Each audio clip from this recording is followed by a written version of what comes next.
hello everyone मोर नतुन এটা ভিডিঅ'লৈ আপোনালোকক সকলোকে স্বাগতম জনাইছো ছাগলী মাংস এনেদৰে ৰান্ধি খাই চাবচোন আপোনালোকে আমি এতিয়া এড কৰিছো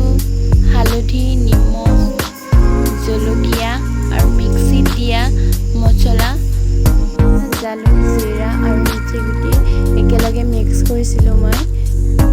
বেছি মছলা ইউজ নকৰো আমি এতিয়া মছলা আৰু মাংস ভালদৰে মিক্স কৰি লওঁ এতিয়া মছলা একদম মাংসৰ ভিতৰলৈ সোমাই যোৱাকৈ মিক্স কৰিব মছলাৰ লগত এবাৰ এনেকৈ মিক্স কৰিব ইয়াৰ পাছত আমি এড কৰিম মিঠাতেল জোখমতে তেল দিব আপোনালোকে এতিয়া পিঁয়াজ তেল হেতুৰে আকৌ এবাৰ মিক্স কৰি লওঁ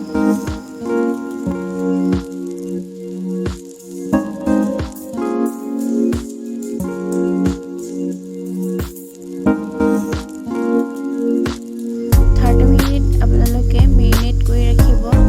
তেতিয়া বেছি টেষ্টি হয় আৰু আমি ইয়াত এড কৰিছোঁ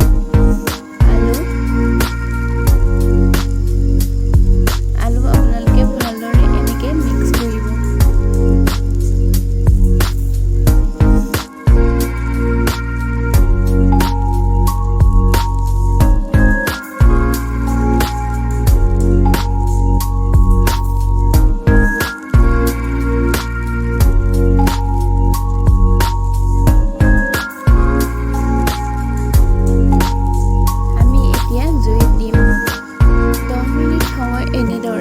জুইত দিব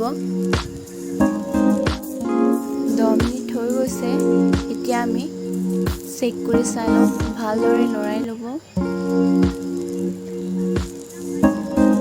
ছাগলী মাংস সিজিবলৈ সময় লাগে আমি এনেদৰে ভাজি থাকিম মছলা আৰু মাংস একেলগে মিক্স হ'ব লাগিব মাংসৰ ভিতৰলৈকে মছলা সোমাই গ'লে তেতিয়া বেছি টেষ্টি হয় আমি এনেদৰে ভাজি থাকিম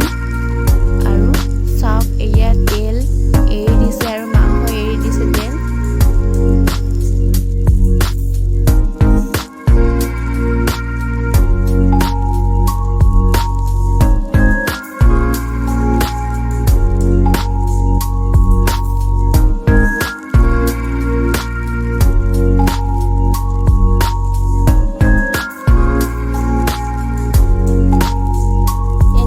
আমি 5-10 মিনিট মান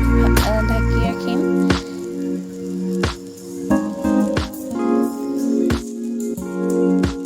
5 মিনিট হৈ গৈছে আকৌ আমি এতিয়া চেক কৰি চাওঁ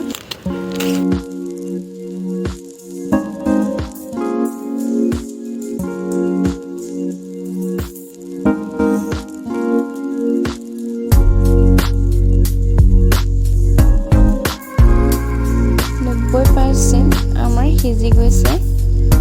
চাওক আৰু সিজিব আমি ইয়াত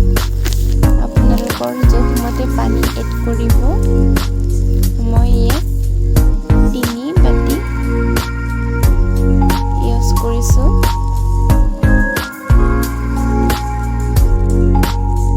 আমি এনেকুৱা পানী দি উতলিব দিব আমি এনেকৈ 10 মিনিট সময় ৰাখিম